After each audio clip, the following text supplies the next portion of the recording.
IAEA가 일본의 후쿠시마 오염수 방류 계획이 안전성에 부합한다면서 사실상 방류를 승인했습니다. 이 상황 누구보다도 어민분들이 예의주시하고 있을 것 같은데요. 지난달부터 도보 순례를 하면서 지역 어민들과 간담회를 갖고 계시죠. 더불어민주당 김용민 의원과 말씀 나눠보겠습니다. 의원님 안녕하십니까? 네, 안녕하세요. 김용민입니다. 지난달 21일부터 도보 순례를 시작했다고 하던데 지금 오늘은 어디십니까? 네, 오늘은 광양시에 있어요. 어제 여수에서 광양. 광양으로 이동했고 제 광양에서 남해 쪽으로 이렇게 거쳐서 계속 가려고 합니다. 언제까지 도보 순례를 하려고 합니까? 일단 7월 22일까지 해서 한 달 이상 진행할 계획이고요. 그 해남 울돌목 명량해전이 있었던 울돌목에서 출발해서 해운대까지 한 800km 이상 정도 되는 거리를 걸어가고 있어요. 그러면 그 목포 그 진도 그쪽에서 남해안 맞습니다. 쭉 간다는 거네요. 남해안. 네, 남해안 해안도로를 그러니까 해안가 중심의 어촌 마을이 형성된 곳을 중심으로 따라가다 보니까 일반 도로로 가는 것보다는 훨씬 더 많은 거리를 이제 다니고 그러면서 이제 주민들 어민 간담회도 하지만 어촌이나 농촌 지역에 살고 계시는 주민들도 계속 만나서 소통하고 있습니다. 주민들하고 좀 얘기 좀 많이 나눠 보셨습니까? 네네, 지나가다가 마주치는 주민들, 식사하면서 만나는 주민들, 이런 주민들 굉장히 많이 만나고 있는데, 어민들도 그렇지만 주민들 입장도 한결같습니다. 이거 반드시 막아야 되는데, 일본은 왜 이걸 바다에 버리려고 하느냐라고 하면서 일본에 대한 비판도 강력하게 하시고, 왜 대한민국 정부는 일본의 대변인 역할을 하냐, 일본보다 왜 더 하냐, 라는 말을 빠지지 않고 하고 계십니다. 어제 IAEA 이제 문제가 없다라고 최종 발표를 했는데요. 어민들 반응 혹시 좀 보았습니까? 어떻습니까? 그러니까 뭐 IAEA 최종 발표 직전에 어민들을 만났고 이제 오늘 아마 다른 이제 광양시 어민들을 만나니까 이 얘기는 그때 나올 것 같긴 한데요. 어쨌든 그동안 모아진 얘기는 방금 말씀드린 것처럼 이제 일본과 윤 정부에 대한 비판이 일관되고 한번 방류되면 이제 되돌릴 수 없다, 돌이킬 수 없다라는 것에 대해서 심각성을 느끼고 있어요. 한편 또 이분들이 굉장히 중요하게 말씀하시는 것 중에 하나가 이미 수산물이 급감하고 있다. 그래서 당장 어렵다. 자금이 돌지 않고 있고 이자 부담이 증가하고 있는데 만약에 진짜 방사능 오염수가 방류가 되면 모든 것이 다 끝난다. 상상하기도 힘든 상황이다. 이렇게 얘기를 하세요. 한편 어민들한테 대출을 해주고 있는 기관이 이제 수협인데 어민들이 대출금을 갚을 수 없는 상황들이 발생하면 수협도 무너질 수밖에 없다. 그러니까 정부가 일단 막아야 되는 게 대전제 그리고 그 과정을 관리하는 것도 매우 중요한데 지금 정부가 다 손을 놓고 있다. 이런 비판을 굉장히 많이 하고 있습니다. 자, 국민의힘이나 좀 정부 입장에서 민주당이 지금 하는 또 입장 괴담이라고 말을 많이 하거든요. 어민이나 그 주민들은 괴담으로 보십니까? 아니면 어떻게 보십니까? 일단 괴담이라고 얘기하시는 분은 단 한 명도 없었고요. 아니 그 뭐 민주당 당사 가서 이렇게 어민들 그 뭐 좀 집회도 하고 시위도 하던 것 같던데요. 네, 그러니까 제가 만난 어민들 중에서는 그 괴담으로 치부하는 분은 단 한 명도 없었고, 이런 걱정은 하더라고요. 그러니까 이게 수산물 판매가 지금 체감상 한 3분의 1 정도 줄었다고 하더라고요. 그리고 실제 수산물 판매하는 어시장분들도 만나봤는데 그 정도 줄었다. 한 달 사이에 많이 줄었다. 이런 얘기도 하시거든요. 이분들이 우려하시는 거는 그거예요. 그러니까 괴담이라는 게 아니라 어민들이나 수산물 판매하는 사람들이 먼저 나서서 먼저 오염수를 얘기를 하기 시작하면 더 소비가 줄어들 테니 먼저 나서서 얘기를 못하는 답답함이 있는 거지 그 괴담으로 치부하지 않습니다. 이분들도 이게 굉장히 위험하다라는 것을 직감적으로 알고 계시고 이제 과학적인 뭐 데이터를 뭐 저희가 설명할 필요도 없이 원전 오염수를 게다가 그 핵 연료에 직접 닿았던 오염수를 바다에 뿌리고 후쿠시마 앞에 바다에서 기준치의 180배가 넘는 세슘이 발견된 우럭이 잡히는 이런 상황들을 보면서 이걸 어떻게 안심할 수 있느냐라는 얘기는 똑같이 하고 계시거든요. 근데 정부는 국민 안심할 때까지 후쿠시마 수산물 수입 안 하겠다 이렇게 발표했지 않습니까? 네, 사실 후쿠시마 그 수산물을 투입은 이미 안 하고 있죠. 네, 그걸 이미 있습니다. 안 하고 있는 것을 마치 새로운 대책인 것처럼 호도하는 것은 매우 잘못된 것이고요. 앞으로도 하지 말아야죠. 네. 왜냐하면 방금 말씀드린 것처럼 이미 180배 기준치를 초과하는 뭐 우럭이 잡힌 것도 굉장히 큰 불안감인데 그것을 넘어서서 저희가 WTO의 제소까지 당하면서 제소에 당한 것 승소까지 했죠. 예. 지난 문재인 정부 때.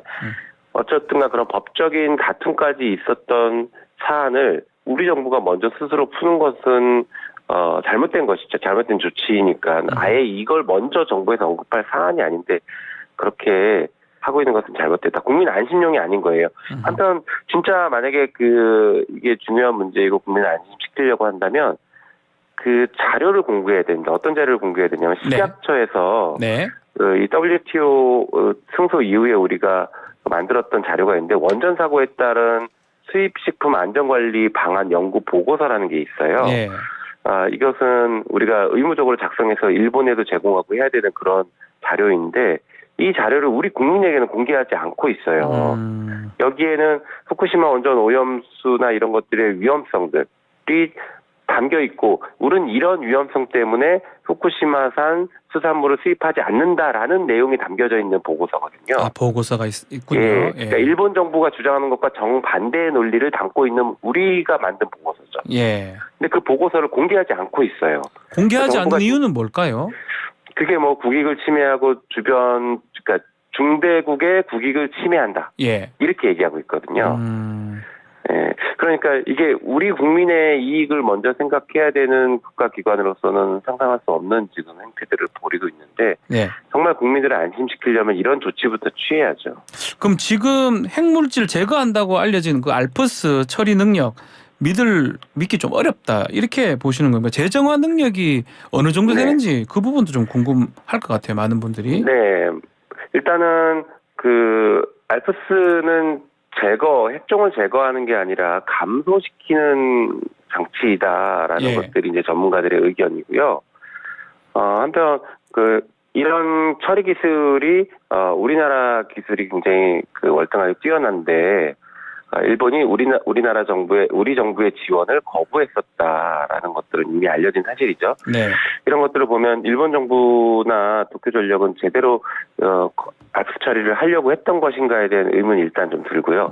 방금 말씀하신 재정화 능력은 여지껏 한 번 정도 시행을 했었습니다.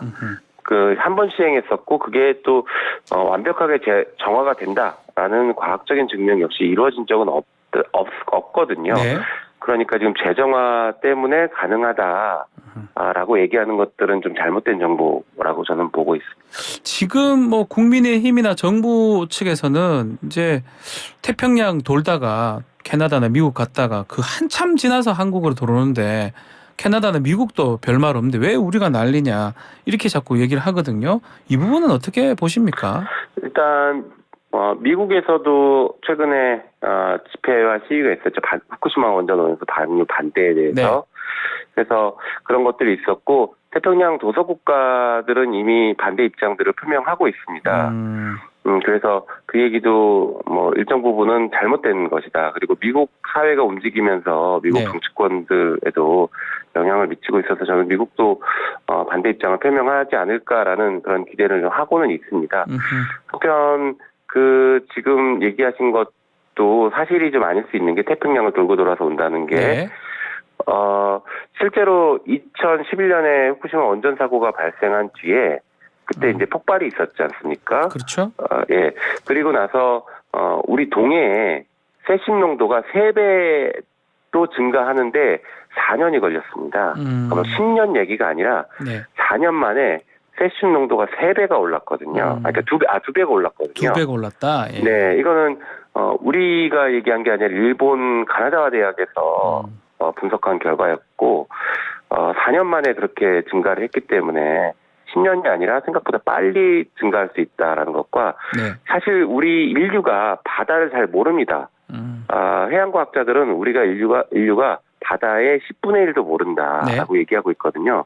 그래서 해류가 어떻게 흘러가는지 그 오염수가 언제 어떤 방식으로 우리 한국의 바다로 오는지는 사실 해양 과학자들도 제대로 알기 어려운 분야라고 볼 수 있습니다. 자, 한편 또 그로시 IAEA 사무총장 금요일에 한국을 방문한다고 하거든요. 방문 이유가 뭐죠? 아마 지금 최종 보고서에 대한 설명을 하면서 일본의 입장을 강화시키려고 하지 않을까 싶긴 한데요. 저는 이 IAEA의 최종 보고서에 첫 페이지에 등장하는 문구를 우리가 좀 중요하게 봐야 될 것 같아요. 어떤 겁니까? 이렇게 써 있습니다. 이 보고서에 포함된 정보의 정확성을 유지하기 위해서 세심한 주의를 기울였지만 IAEA와 회원국은 이 보고서의 사용으로 인해 발생할 수 있는 결과에 대해 어떠한 책임도 지지 않습니다. 이렇게 명확하게 써놨거든요. 우리는 책임지지 않는다. 회원국도 책임지지 않는다. 명확하게 이렇게 보고서에 써놨습니다. 제일 첫 페이지에. 그래서 그 최종 보고서가 과학적이다라고 지금 뭐 IAEA나 일본 정부 주장하고 있지만 그동안 도쿄전력에서 계속 그 정보를 속여왔고 자료를 속여왔고 데이터를 속여왔던 점들을 비추어 볼 때 이번 최종 보고서도 역시 데이터들이 오류가 났다라고 하면 검증이 잘못됐을 가능성이 충분히 있다라는 것이 제 생각이고요. 한편으로는 최근에 언론 보도도 있었지만 100만 유로 그 의혹이 제기됐거나 아니면 일본 측에서 사전에 최종 보고서를 입수해서 수정을 요구했다라는 의혹들이 제기되고 있는 마당에 여기에 대한 명확한 모두가 납득할 만한 해명을 하지 않는 한 이 보고서는 신뢰하기 매우 어렵다라고 저는 생각하고 있습니다. 자, 이런 가운데 여당에서 그 정부에 후쿠시마 원전 합동 검증단 파견을 제안을 했다고 알려졌는데, 그러니까 직접 채취해서 검증을 좀 해보겠다 이런 것 같습니다. 이 부분은 좀 어떻게 보십니까? 글쎄요, 그동안 우리 정부가 했던 행태들은 국민들에게 아무런 신뢰를 주지 못하고 있었죠. 그러니까 시찰단도 명단을 공개하지 않았거나 시찰단들이 뭐 이렇게 일본에 가서 확인했을 때에도 치료 분석에 뭐 참여했으니까 뭐 충분히 검증을 했다 이렇게 얘기를 하고 있지만 실제 보고서 같은 것들에 보면 방사능 수치가 제시가 되어 있지 않습니다. 그래서 뭐 IAEA가 설정한 기준을 넘지 않았다라는 얘기를 한다라고 하면 도대체 얼마나 안 넘었냐. 라는 것들이 전혀 지금 검증이 안 되고 얘기를 하지 못하고 있기 때문에 신뢰할 수 없는 수준이다라고 볼 수 있습니다. 그래서 이 정부가 국민의 85%가 반대하고 있는 것을 괴담으로 치부하고 있는 이런 행태들을 본다면 어떤 조치를 취하는 게 진정성이 있는지는 도저히 이제 신뢰할 수 없는 수준에 이르렀다고 보고 있습니다. 자, 현재 오염수 문제에 관련한 민심 청취 들으면서 좀 바쁘시겠지만 최근에 추진하고 있는 이슈가 검사 탄핵입니다. 의원님이 이거 꺼내신 배경이 있을까요? 네. 검사 탄핵은 제가 끊임없이 주장하고 추진해왔던 검찰개혁의 일환입니다. 검찰개혁은 제도를 고침으로 인해서 검찰의 수사권을 제거해서 검찰을 정상화시키는 것이 제도적인 개혁이고 하나는 잘못한 검사를 제대로 처벌받게 하는 어떤 인적 쇄신을 하는 것도 검찰개혁의 굉장히 중요한 방향이거든요. 그래서 일벌백계해서 검찰의 문화를 좀 바꿔내는 것. 그런데 여지껏 검사들은 잘못을 했어도 단 한 번도 제대로 처벌받거나 아니면 징계를 제대로 받아본 적이 없어요. 그래서 한편 검사징계법상으로도 보면 검사에 대한 징계의 최대치는 면직까지만 가능하지 파면이 없습니다. 파면이 없으니까. 파면시키는 것은 국회에서 탄핵으로만 가능하거든요. 그래서 실제 파면당할 수준의 잘못을 한 검사들에 대해서는 국회가 나서서 징계를 해야 된다라는 차원에서 이 탄핵을 주장하고 있는 것입니다. 그 검사 4명 탄핵은 어떤 사건하고 관련된 겁니까? 크게 두 가지인데요. 하나는 서울시 공무원 간첩 조작 사건에서 보복 기소를 한 검사가 있습니다. 보복 기소요? 네, 간첩 조작이나 증거 조작이 들통이 나니까 유성이 미워서 보복 기소를 했다가 대법원 확정 판결에 의해서 이건 검사가 그 권한을 남용한 거고 위법한 기소다라고 명확하게 판결을 한 게 있거든요. 그러니까 권한을 남용했고 위법한 기소를 한 검사는 탄핵 대상입니다. 이 사건이 하나 있고 다른 사건은 라임 김봉현의 그 검사 술접대 사건인데 거기서 이제 3명의 검사들이 술접대를 받았다라고 확인이 됐죠. 그러나 그 중에 2명은 100만 원 이하 미만으로 접대를 받아서 기소가 되지 않았고 한 명은 기소가 됐지만 네. 예, 청탁금지법으로 그 한 명도 최근에 무죄가 선고됐거든요. 법원에서 100만 원 미만으로 또 계산을 다시 잘 해줘서 낮췄습니다. 근데 사실 그 사건 관계자로부터 100만 원 정도, 100만 원 내외에 금품이나 뭐 접대를 받은 경우에 일반 공무원들은 다 파면되고 있거든요. 그런데 검사들은 검사라는 이유로 파면되지 않아요. 오히려 검사들은 사건을 다루기 때문에 중립성과 공정성이 생명이에요. 그래서 100만 원이 아니라 10만 원만 사건 관계인한테 받았어도 파면시키는 게 맞습니다. 국민들은 그걸 더 원하고 있어요. 네. 정말 중립을 지켜달라고, 공정성을 유지해달라고. 그렇기 때문에 이런 사람들에 대해서 국회가 나서서 파면을 해야 된다. 당론으로 추진이 가능한 겁니까? 일단 그 동의를 최대한 모아서 당론 추진을 하려고 하고 있어요. 그리고 이미 당에서도 당론 얘기들이 어느 정도 좀 검토가 되고 있는 것으로는 알고 있거든요. 자, 그런데 이제 네네. 그 동의 수준이 제가 아무래도 이렇게 걷다 보니까 더 신속하게 빨리 의원들의 동의를 확보하는 것에는 약간 시간이 좀 걸리고는 있는데 분위기 자체는 많이 무르익고 있습니다. 마지막으로 좀 짧게 한동훈 장관 총선에 나올 수 있을지 최근에 보니까 정청래 의원의 그 마포울 지역구 자객 공천설까지 돌고 있더라고요. 어떻게 보고 계십니까? 저는 반드시 나올 거라고 생각하고요. 나올 거다. 네, 한동훈 장관은 이미 그 법무부 장관이 아닌 정치인의 역할을 하고 있고, 그 역할을 하기 위해서는 총선에 나와서 그리고 당선되기 쉬운 곳에서 저는 나올 거라고 생각합니다. 쉬운데요? 절대 무리하지 않을 거라고. 마포울은 쉽습니까? 마포울은 당선되기 쉬운 곳이 아니죠.